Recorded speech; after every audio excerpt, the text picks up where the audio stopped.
Hello, everybody, and welcome to the Barcoding Huddle. I'm your host, Jody Costa, and I'm with Barcoding Incorporated.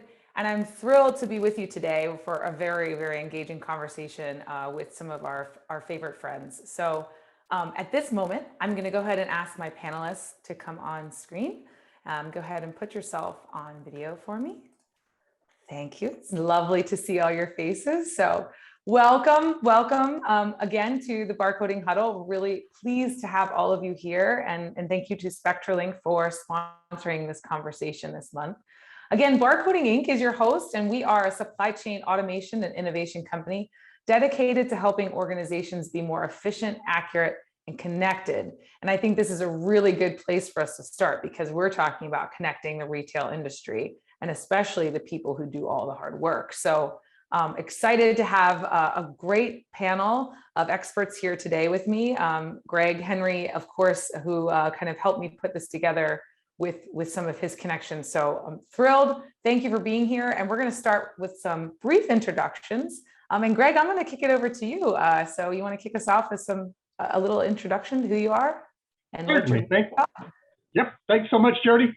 Greg Henry. I am with Spectralink. I run their business development practice around retail. Been with the company 6 months, been in the industry for, believe it or not, over 30 years now. No kidding, right?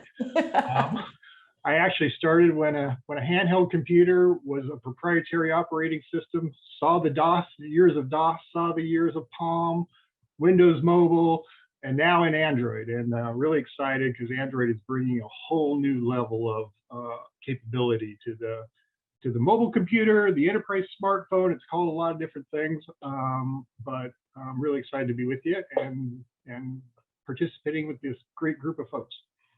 Thanks, Greg. Well, I'm going to go around just around the corner here to the next square on my screen. So JD, you want to give a quick introduction to yourself?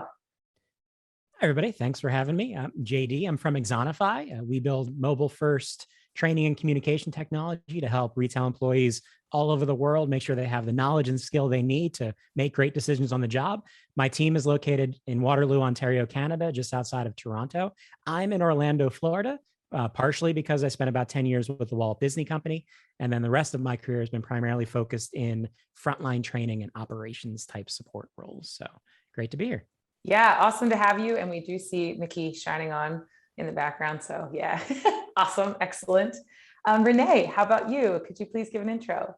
Hi, I'm Renee WoodSouza, and I have been a retailer in technology for over 30 years at companies, most recently Gymboree, the children's clothier. Prior to that, Gap, Levi Strauss, Procter & Gamble, to name a few. And most recently, I moved over to the other side, the dark side, as they say, to a partner, Ring Central, who I was a customer of.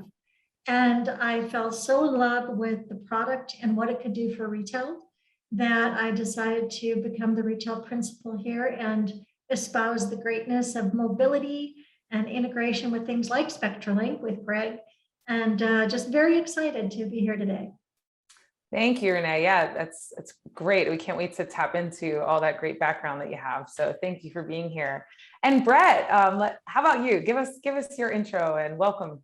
Awesome. Thank you, Jody. I'm glad to be on today. So Brooke Cooper, I'm from a company called Blue Fledge. We're based out of Atlanta, and we've been historically about 13 years ago, we started building mobile apps for Windows CE, the aforementioned Windows CE and iOS devices. And then along the way, around 2011, started building Android apps and have spent a lot of time helping companies across North America and Europe and Australia build apps specifically in retail. And then more recently, we've taken some of our tools and really focused on the security and single sign-on portion for these mobile devices. So that's been really big for us, especially in retail. So a lot of retailers who've probably visited are using our single sign-on solutions.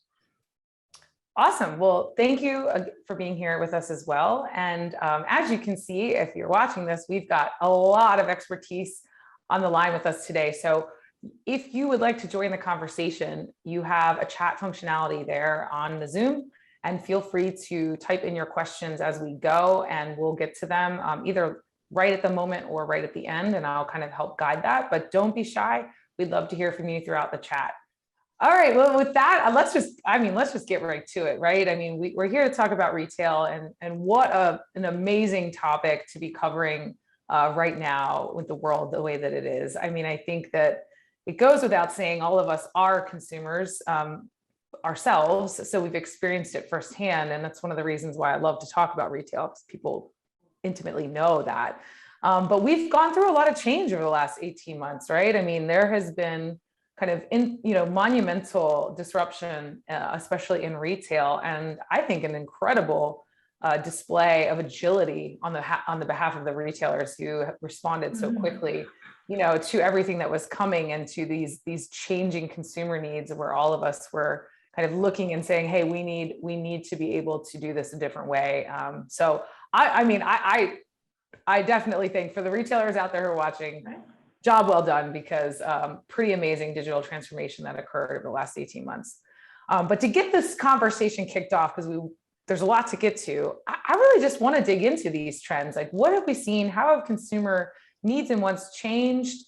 And what are retailers? What have they done, or what are they looking to do? This is a big question to get us going, so I'm going to kind of give everybody a turn. But Greg, I'm going to pass it to you to get us started, and then we'll kind of have everyone chime in.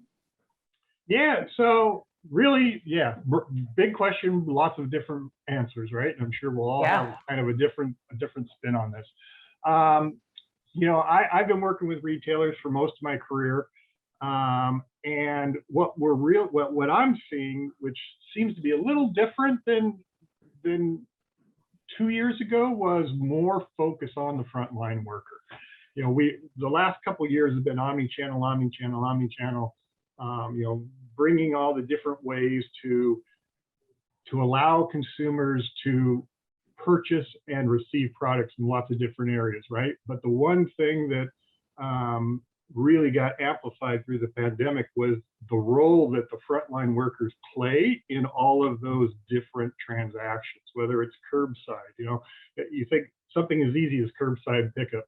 Now I've got the same staff have to do one more thing, right? And so the burden we're putting on these frontline workers, specifically in retail, is every new adjustment we make to satisfy a new consumer requirement is putting additional burden on those frontline workers, and figuring out how to make their jobs easier, do more with less, is really kind of what I focus on, and what Spectralink focuses on, is how do we connect those people to these new systems? How do we connect store associates better with customers? How do we connect them with other employees, and really to kind of smooth out these transitions? Yeah, Renee, I'm interested too, kind of what's been your experience over the last 18 months? What have you been seeing out there? Well, I think probably the most interesting thing that's happening right now is the frontline worker known and the category known as instant needs. So instant needs, the ultra fast delivery, that immediate fulfillment channel is a channel that I don't think we ever expected. We thought it was going to be a New York, a coastal, only in the super urban areas, but it's absolutely not. And I think that, where we started out with Amazon 2 day some years ago, and now we're like, by end of day today, the big box stores are doing it. Everybody's doing it. So I think it's really going to be, 2022 is going to be the year of, 15-minute, a couple hour delivery. Oh, it's so funny, because I feel like I just talked to my parents who were super angry at a certain retailer because the delivery window was from 9 to 5, and then it never actually occurred. And I do think that those days are, if they're not out, which they're not completely out, right? They will be. So yeah, Brett, how about you? What are you thinking about how have you been thinking about this over the last 18 months? Yeah, I mean, there's definitely a forcing function that happened with COVID that we've seen. And I guess pre-COVID, a lot of certain select companies really focused on the buy online, pick up, really deliver from stores, and turning your stores into a micro DC. And that they were sort of the leaders. And then you see this happening with, COVID happens, and everybody realizes, hey, we got to catch up, we got to do that. So you see a lot more people doubling down on the buy online, deliver curbside, or having like building like delivery capabilities out of their facilities and stores, and really turning those stores into DCs where you're shipping stuff out. But that's one. I think the other thing that's we've seen a lot of is really thinking about the balance between, I think Greg brought this up, the employee productivity on one side and then employee retention on the other. I think what they call it the great resignation of 2021 is that it's a real thing. A lot of people have left jobs. We work with some clients and you see their employees are incredibly engaged. They're empowered by the company. They're given the tools they need to be successful. They're trusted and they keep those employees. The flip side, you see some companies, their turnovers has been super high. They're focused on UPH or units per hour, as opposed to really, thinking about, we got to keep these employees are valuable to us. Let's focus on them. Keep them happy, help them make the customers happy, and let's go from there. Yeah, and I mean, that's a great segue because I think the Great Resignation is something that we've all heard about, and to me, this is just a real. This is we're talking about humans, right? So like, there's been this stretch, and I think even saying the term frontline worker, we forget that sometimes that's a person, right? Who has kids and dogs and pressures and stressors. And so a couple of things too that you mentioned, Brett, this like these changing job requirements and these changing pressures. JD, I'm really want to kind of start to get your commentary here, because I'm sure that over the last 18 months, you've seen this from a perspective from the training side, the human side, and are witnessing that firsthand. Absolutely. My team has actually done 2 different research studies on the front line over the past year, where we went out and asked frontline employees around the world about their experience, how well supported they've been, how well taken care of they've felt during the pandemic, and how their needs, their interests, their wants, their relationship to this type of work is changing. And I think it's been very clearly a rapidly evolving conversation, where in the beginning, it was about how do we get people on board and upskilled as quickly as possible to meet spikes in demand, while at the same time, when there were lockdowns and furloughs, how do we maintain connections so that we're still engaging with our workforce, even if they're not on the job right now, because we know we're going to need them to come back quickly when we start to rebound. And then things quickly evolved in terms of learning how to do your job differently as we introduced new customer service models and new experiences, a lot of the things that other folks have already mentioned. And now, as Brett just said, most of my conversations are wrapped around how do we recruit, onboard quickly, and retain people, because of the fact that we've found that 45% of frontline workers have already made the decision to leave their job. The number one reason people cite as to why they've decided to leave their job is being burnt out. Poor compensation is number 4 on that list. So it's a very multifaceted challenge. And the question becomes, how do we reimagine and tweak and improve and maybe sometimes make small changes to the frontline retail work experience so that they're more capable of delivering, and our businesses are more capable of delivering the type of customer experience that people now demand? Yeah, I mean, at Barcoding, we talk about process, people, and technology, right? So it's this interesting intersection between all these things that really create that experience, right? And so not only do you have these attributes kind of all mixing up, you also have this interesting play between the employees who are serving the customers themselves, and that interplay. So Greg, I want to talk to you, like, let's just open up this topic between this employee experience, how it intersects with process and technology, right? And how it intersects with this changing consumer demand. Start to give us a little context there, and then we're gonna go even deeper. Yeah. So from a Spectralink point of view, we look at ourselves as a delivery platform, and that delivery, what we're delivering is a number of different things. We're delivering communication capabilities, right? We're extending your PBX and your UCAS system, your Ring Central system, to your frontline workers. So now it's not only desk phones, but it's actually allowing frontline workers to communicate with people outside of the store, customers, vendors, as well as inside the store, and replace walkie-talkies by using a single device, right? The smartphone. We're also delivering productivity applications, the shelf price audits, the inventory, the cycle counts, those kinds of things. And we've got this component we focus on for personal or community safety. What happens when something goes wrong? And it could be a spill on aisle 4, or it could be, I've got a really frustrated customer and I need security to come watch my back. Could be an active shooter kind of thing. So from our perspective, when we look at the frontline worker, they're being asked to do all of these different things. And in order to be satisfied at your job, you want to be successful at your job. The only way you can really be successful is if you got all the tools. And in a frontline worker, 2 years ago, they'd have a walkie-talkie, they'd have a mobile computer, they might have a wireless phone. They're carrying around all these devices. With the new class of Android computers, we can deliver all that functionality on a single device. It really becomes your shift device. They're no longer task-oriented worker kind of tools. We really envision a day very soon where every retail employee will be carrying around an enterprise smartphone, and it will be their access to everything: product information, customer information, task lists, connections to their ERP systems, and everything. And that's really why this audience we've got here, we can talk about how you can push video training now to a device. You can push single sign-on. We no longer have to remember 16 different passwords for all the applications, right? What? I always remember all my passwords. What are you talking about, Greg? Sure you do. Sure you do. I'll take it one step further, Greg. One of the things that I really liked when I came on board here was, and this is an issue with retailers in general. We have a real tough time with the concept of bring your own device, or with even enterprise phones in the retail associates' hands. It's not cubicleware, right?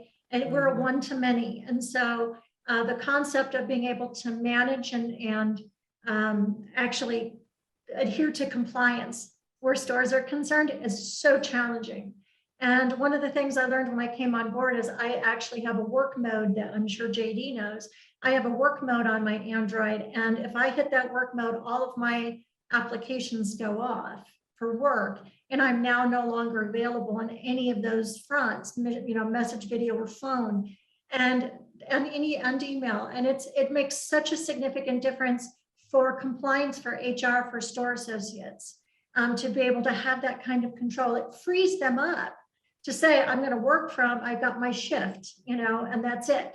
And they can't be beyond their shifts.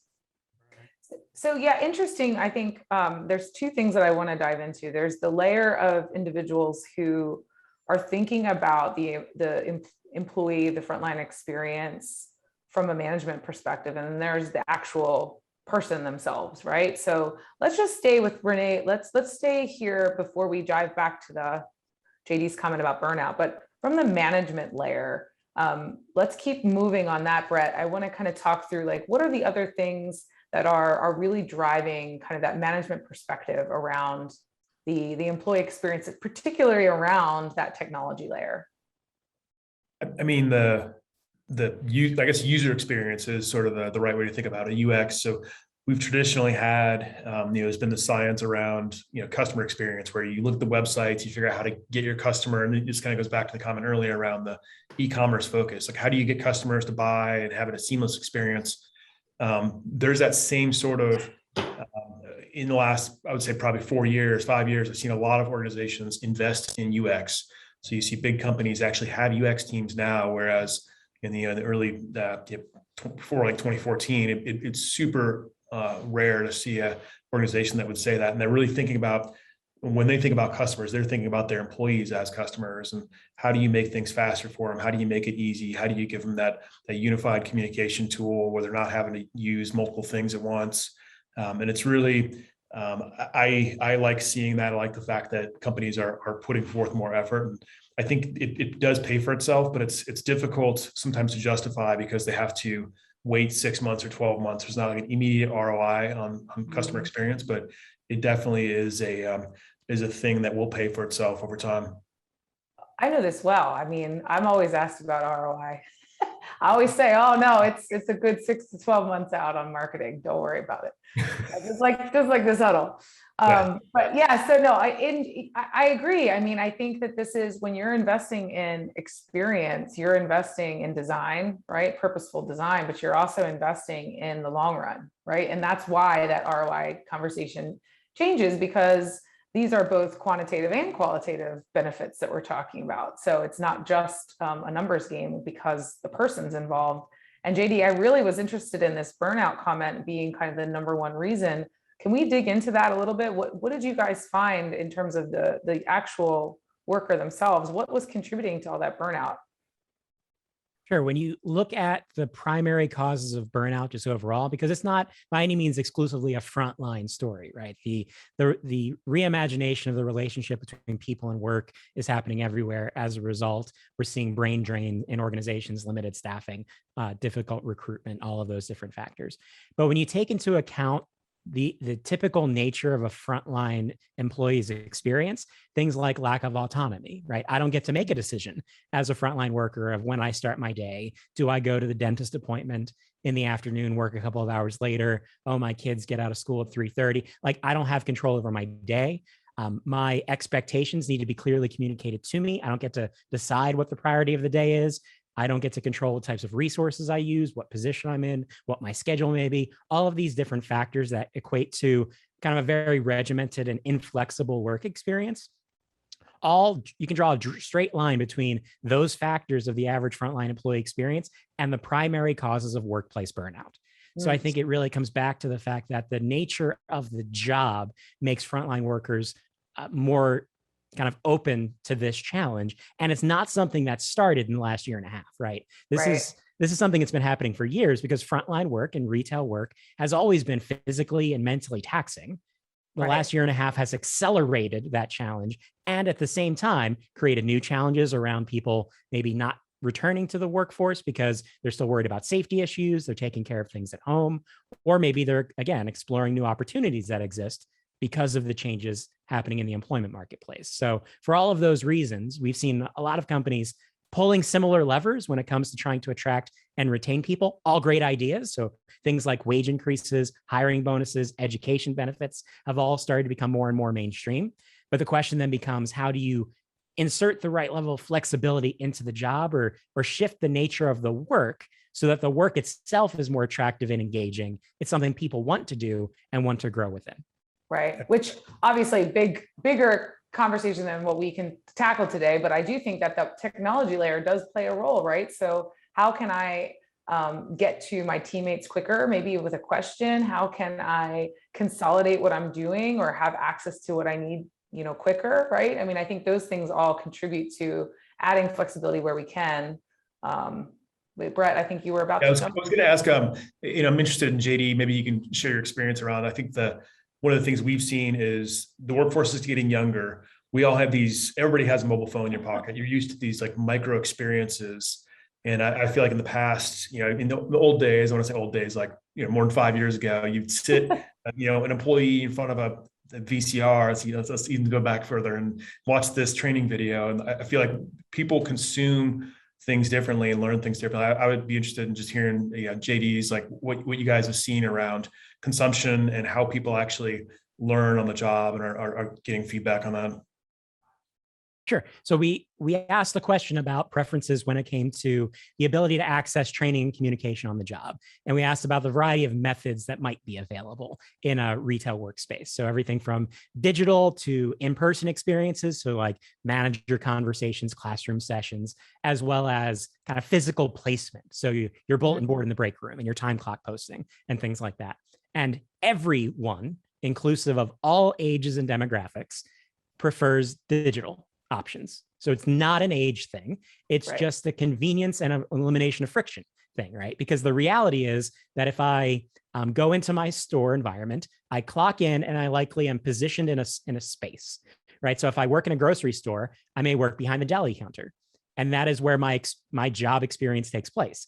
If the information is posted in a break room on a second floor I don't get to, or the training computer is in a manager's office behind a commonly locked door, I'm unlikely to benefit from that and therefore not have the most updated information, not have access to training and skill development opportunities, as opposed to, well, if you bring those experiences to me, where I physically do my work, and hopefully on the devices that I use to do my work, I now have a more frictionless experience and greater opportunity to be able to do my job better and grow my skills within my job so I can go after that next opportunity. Oh, yeah, I love that. I mean, I think that it's just this concept about, we've done some workshops here at Barcoding, and, we do one of the design thinking exercises around challenges and assumptions. And I think one of the bigger assumptions that we have all made in our space is thinking that digital is somehow related to age. And you do find that does cross all sectors in terms of just make my life easier.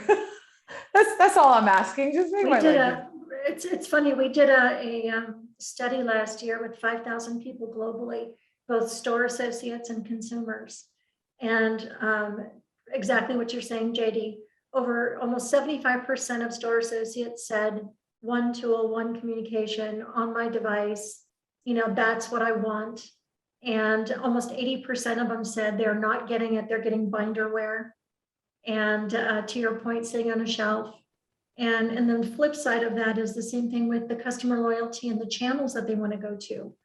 Over almost 90% say that they will switch their favorite retailers if they don't do the modality, the channel that they normally purchase through. So it's really getting serious where the digital channels are concerned and how people are consuming it.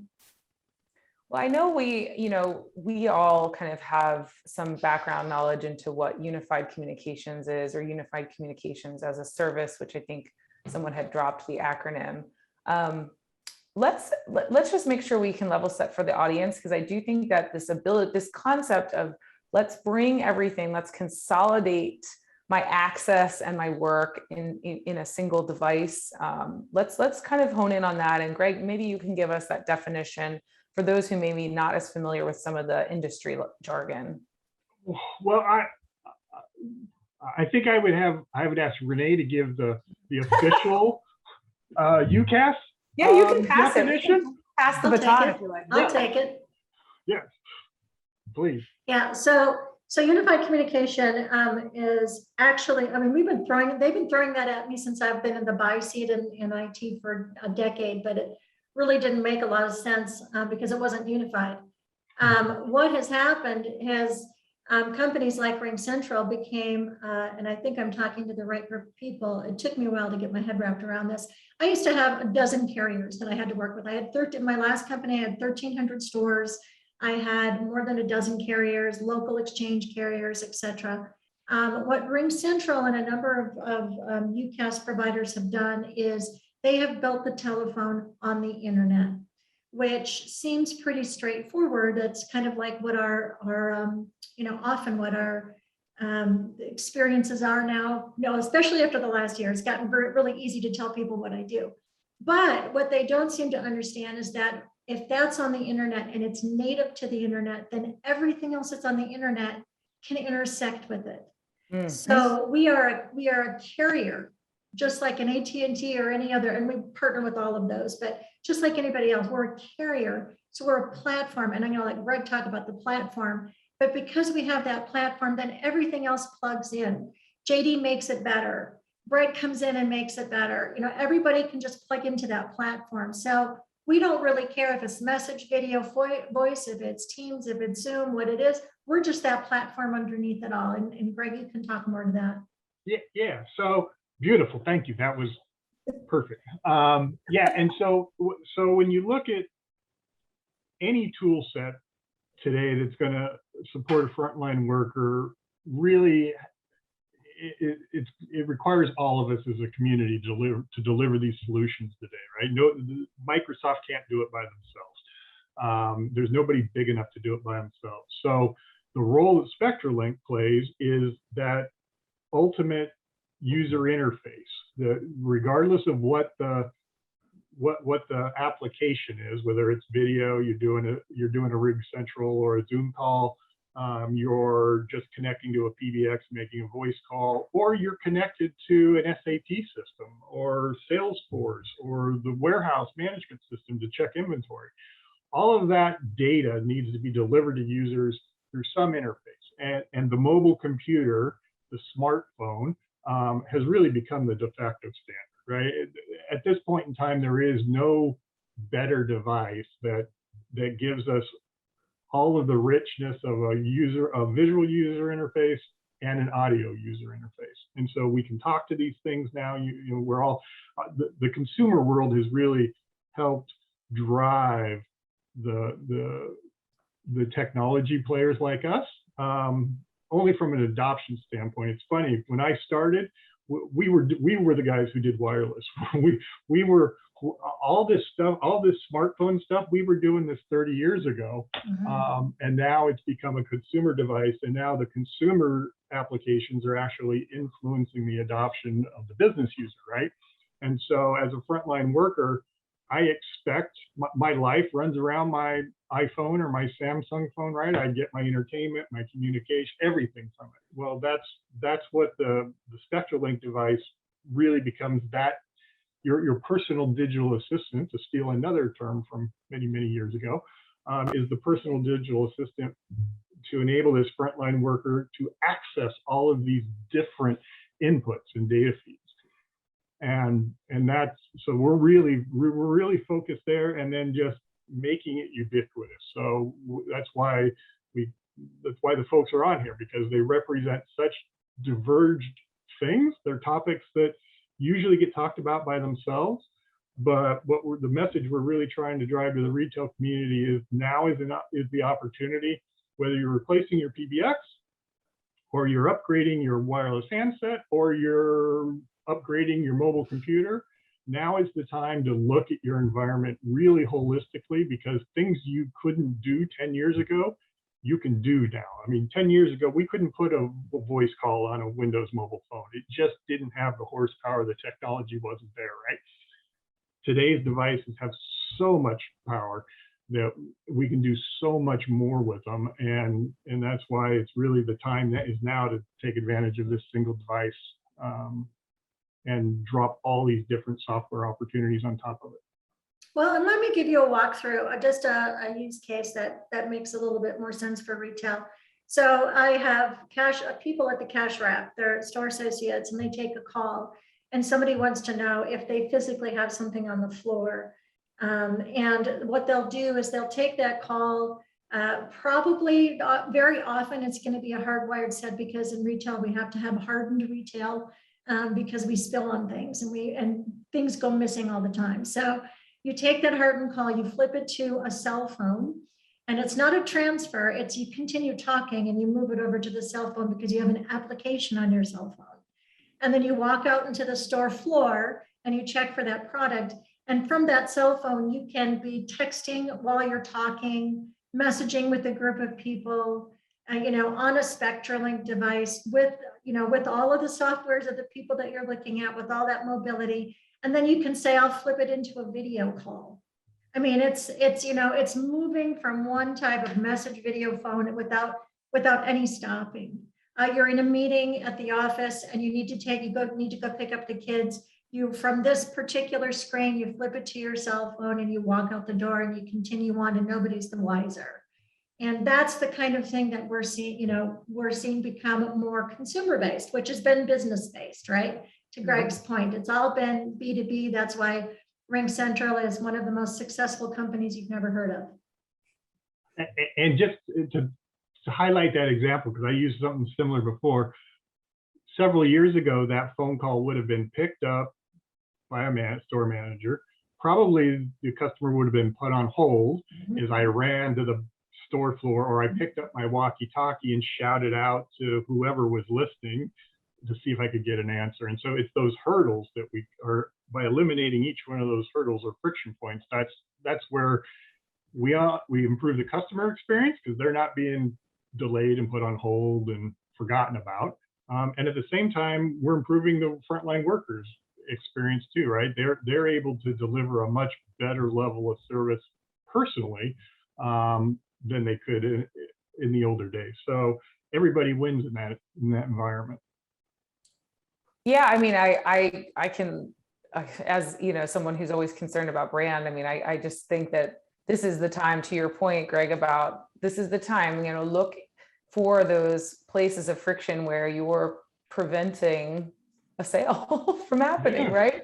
You're like legitimately keeping people from getting the outcome that they want. So where are those places, and where can that streamlining take place, because now it is possible. And this art of the possible, I think, is interesting to me in the sense that what you might have thought was going to have to incur a lot of different costs and different technology layers all jumbled on top of each other, maybe an IT person's nightmare, is now able to be consolidated because we do have Android, we do have these other powerful ways of bringing things and consolidating them. And Brett, I'm sure you see this from the application side as well.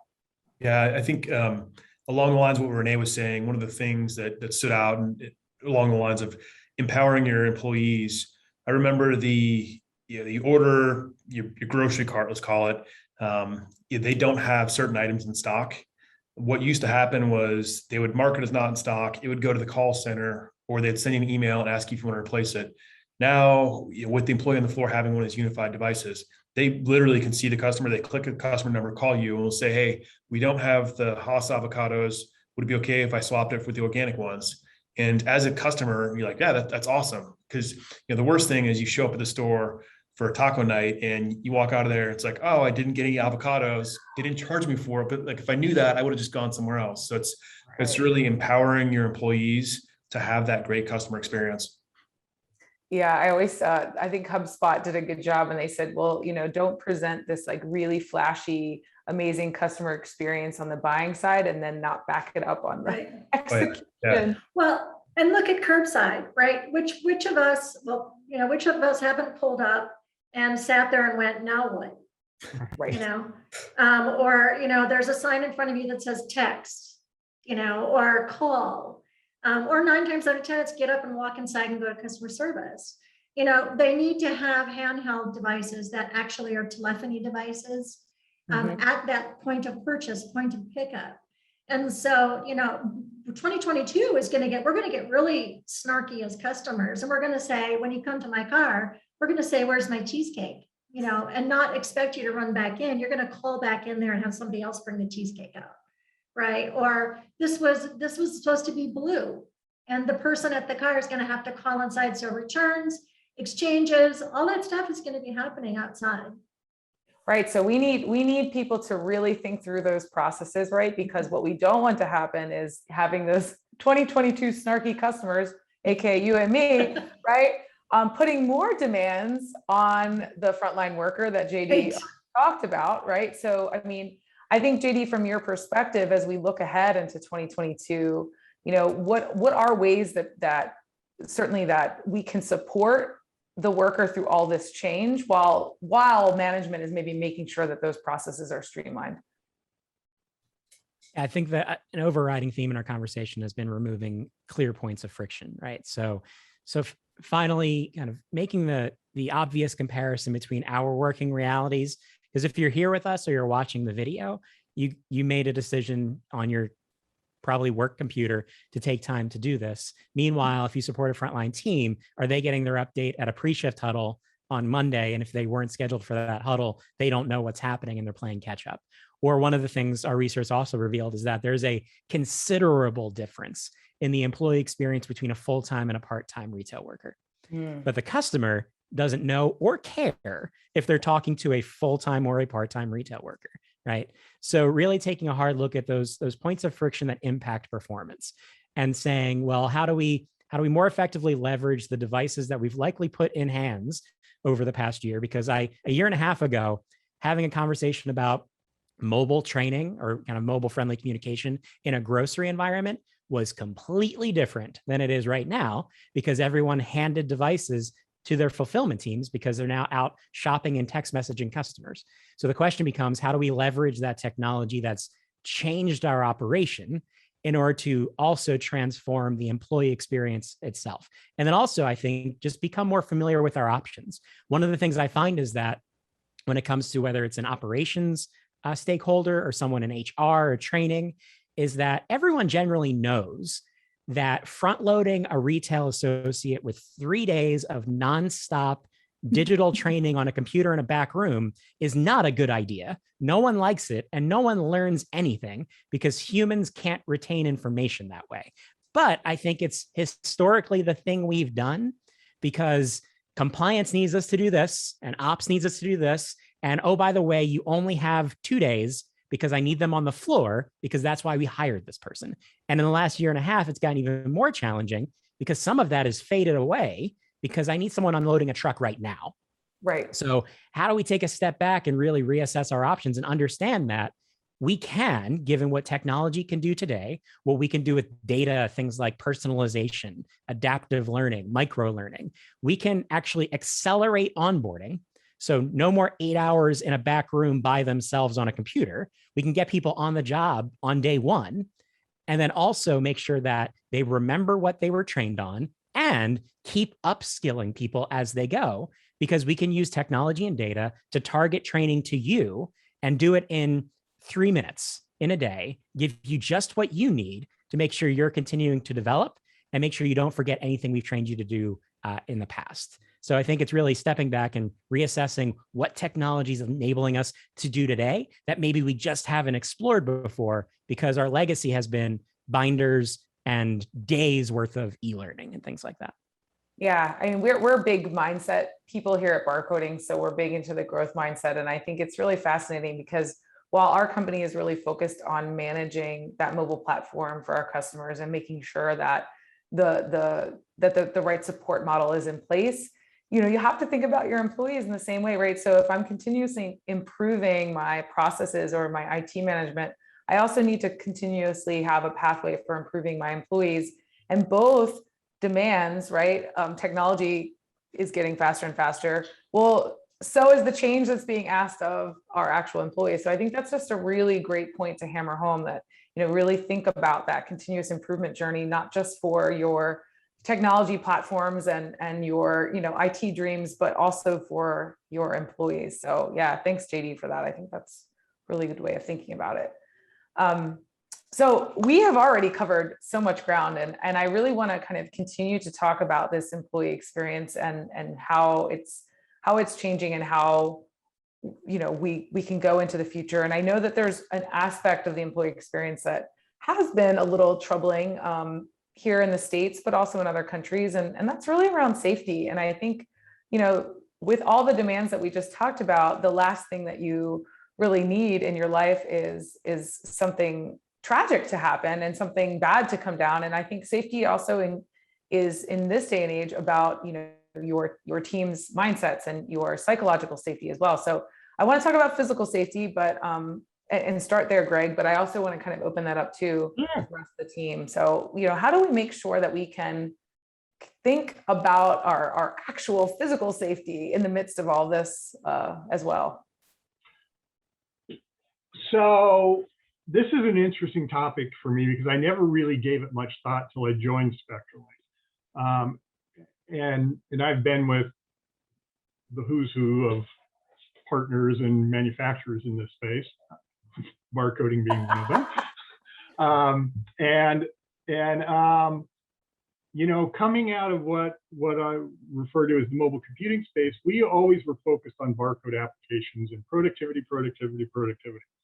Coming to Spectralink, I got an additional view or a widened view of that, in that Spectralink has a long history of doing wireless telephony in lone worker environments, manufacturing plants and nuclear power plants and stuff like that.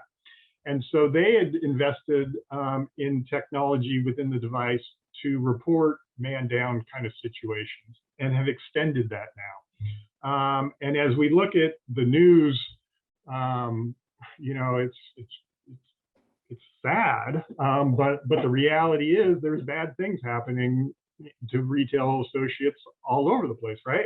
And horrible things happening in hospitality and hotel rooms and stuff. And what Spectralink did was invested in putting a panic button, a literal red panic button on the device, and there's software behind it that out of the box, for example, when you press this thing twice quickly, it can automatically dial 911, or it can dial your security, or it can just broadcast out a push to talk kind of message.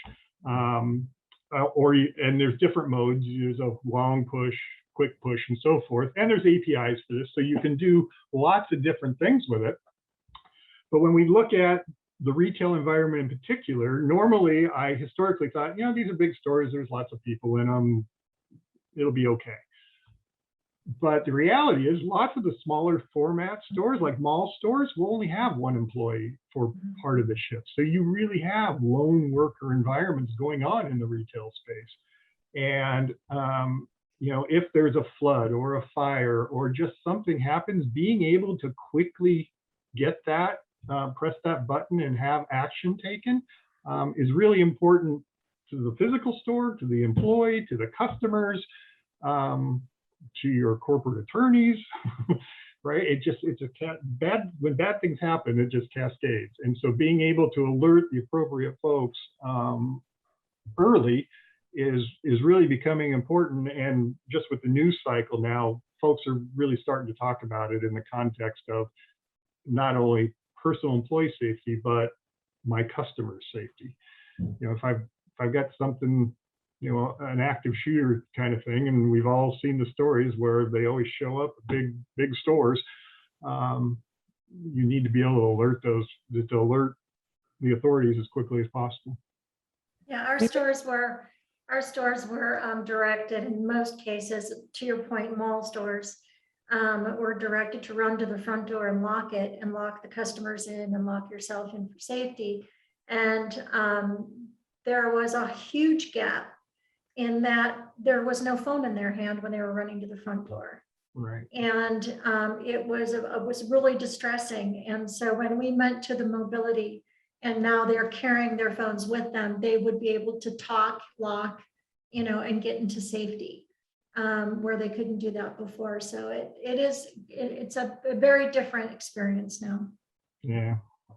I mean, I just think this is the type of innovation that really takes into account the whole person. And I think that's what's so impressive to me here is like, we went from, maybe joining and kind of thinking we're only going to be talking about mobility and IT and computers. And no, we're talking about, when we talk about the intersection and what technology brings to the human experience, we're also talking about the whole self, right? And being able to keep our teammates and our customers safe is definitely a component of that. So I think that's huge. And I think that's where, when I look ahead, especially after everything that we've gone through in responding to the COVID-19 crisis, and, employee safety did become a huge storyline and something that maybe was neglected for a little bit of time, or maybe not neglected, but maybe just not at the forefront, right? Right. Customers number one, but maybe it's starting to, we need to start with the employees because they're our best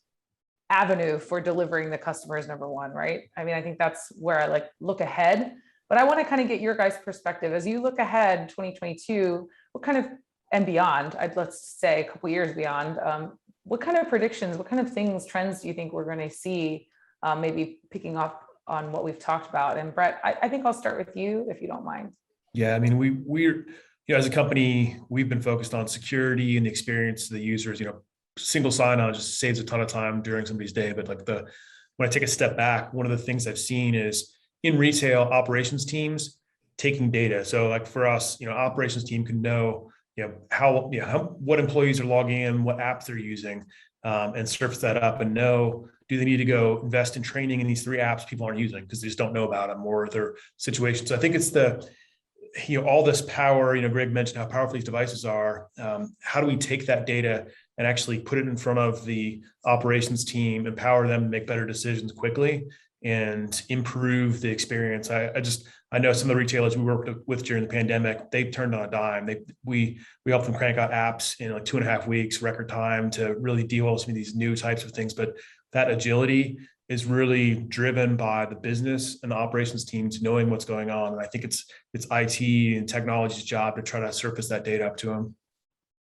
Awesome. Renee, when you look ahead, what are you starting to see for kind of this experience of the frontline worker, maybe beyond next year? Well, I heard a partner of mine talk about it earlier last week, that it's going to be a BYOW, bring your own workforce. Interesting. We're going to be getting workforce from anywhere we can. And so if you're going to do that, you're going to have to supply them with the mobility and with the tools that allow them to work anywhere and any place. I think we're going to see a lot of dark stores All the stores that were empty are now going to be turned into mini warehouses. Yep. And we're going to have a lot of mobile workers in those places. So, bring your own workforce and make sure that your mobility is intact and that those people are taken care of. Yeah, JD, a good lead in, right? So, in terms of what you're seeing and how if we're bringing our own workforce, how do we make sure they all know what they need to do?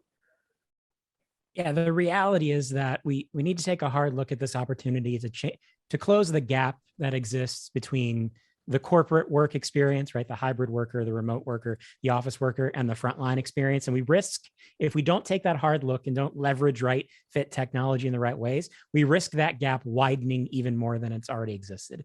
And if we're likely entering a world where labor shortages are not going to stop, right? Mm-hmm. Changing consumer demands are not Right. going to stop. So the question becomes, how do you make sure your frontline team, whether it's someone who's been with you for 35 years and is keeping pace with change, or someone you brought on recently for seasonal purposes, or someone who's more of a gig type worker who's picking up shifts between multiple brands or maybe multiple stores of the same brand, we have to have a dynamic experience set for them so that, again, removing friction, they have access to the latest update. So the communication they need from their manager, maybe from their peers, from their different divisions. They have the training they need so that they have those foundational skills that they need to apply in order to deliver on your customer experience. They've got access to be able to look up information if they get a question. They haven't been trained on that yet. That's not a good answer. It's never been a good answer, but now technology allows us to basically legislate out I don't know by providing people with the right tools and access to subject matter expertise. So even if I joined yesterday and I work in an auto parts store and someone asks me a very challenging question about an electric vehicle, I should have access to the resources I need to be able to provide an informed question to help make that sale to increase basket size. So it's building that experience and that infrastructure when it comes to the right training tech, the right communication tech, the right support tech and operational tech into an experience that is much like the experience we now have, because I'm surrounded by technology and lighting, awkwardly, in order to do my job every day. So how do we surround the front? Right. I have it's 3-point lighting in here for anyone who went to school for lighting, but to mirror that experience of what we're experiencing every day through technology and how it's changing the way we work. Same thing on the front line, but again, a different type of technology experience to match what they need to do day to day. Yes. Awesome. And Greg, I mean, what are you really looking forward to? What are you getting excited about when you look ahead? I mean, it's interesting because I being in this so long, it's like, when we went from DOS to Windows, the applications looked better, but they did the exact same thing, right? As the technology changed up till very recently, we've just done better jobs, but the same job. And where we are now in the kind of the evolution, I really kind of view it as technology convergence. We are now really taking disparate things and bringing them into a common network. And as Renee said, they're a common telephony backbone, right? So as we bring all of this technology together, I really am looking forward to the day when there is just one interface for all of us, and we're not having to jump between laptops and smartphones and all the different technology, right? We're surrounded by it, but as the processors get better and the operating systems get better, and all the various technology, right? I mean, we're using cameras now to scan barcodes. 5 years ago, that was unthought of, right? That'll never happen. So as we kind of condense all these things and bring them all under one umbrella, we're really going to be able to leverage these different, they're applications, but these different workflows as a more unified process, and there'll be much better connections. You'll be able to watch your security system from your device. You'll be able to, and the security system, well, here's something that's happening right now. There's cameras now that can read a license plate as a car drives into the parking lot. That could then be registered to tell you their order is ready. And then that instantly notifies Greg to go grab that order out of the cooler and show up in slot, in parking stall number 4. And the customer doesn't have to do anything. So it's like we're really at a point where we can not only improve workflows, but we can change them and to do so much more automatically. Yeah, and I think that's the key, right? So always, something else that we love to say around here is start with why, kind of why are you, doing what you're doing today? Where do you want to go, architecting that future state? And there's probably a lot more possible than you might realize. I also think that everybody is responsible for the customer experience. So I think it's really diving in and kind of listening to everyone on your team. Certainly companies like Barcoding, this is what we do. We love to bring people together. And Greg, thank you so much. Because I think your point earlier, we don't always get to all have these kind of perspectives all on the same call, right? And yet everything is interconnected. So just take that spirit, I think that collaborative spirit back to your organization, I think coming out of this huddle and, and see what you find out, because I think there's a lot more possible than you might realize. And we're here, all of us are here to help. So we are almost to the end of our huddle, which it goes so fast, right? I mean, it's like, boom. But I always love to end with a little bit of a question just to help our audience kind of summarize that takeaway. And I think today I'm gonna say maybe 3 words, top 3 words that you think really summarize what this future looks like for the retail frontline worker. So I'm going to give you a second, and Greg, just because you're my coveted sponsor, I'm going to save you for last, so you have the most time to think about it. And I'm going to start with Renee. But what kind of, and I won't hold you to it if you have more than 3 words. What comes to mind? Remote, staying. It's not going anywhere, both for all workers. So remote is most important key. Batman. Batman's a great superhero, but we're done with the Batman belt. No more Batman. No Batman. And finally, I'll say NILP. We're going to start looking at people's faces, and we're going to start doing sentiment analysis based on looking at people. Oh, goodness. I'm not sure I'm ready for the future. All right. Brett, what about you? What 3 words are coming to your mind? I think that the summary I have is technology empowers the employee. So these people are out there, this technology, it's not for the purpose of technology. It's for the purpose of, I think we said earlier, allowing your employees to have a great experience and to serve the customer with a great experience. Not the other way around. You're not trying to shove technology down people's throats. So technology empowering the employees. Great one. All right. Yeah, wow. I think Brett was given a heads up on this. He was not. Without pretty good. There was no heads up. JD, what do you think? Along similar lines, I'm going to go with my work experience.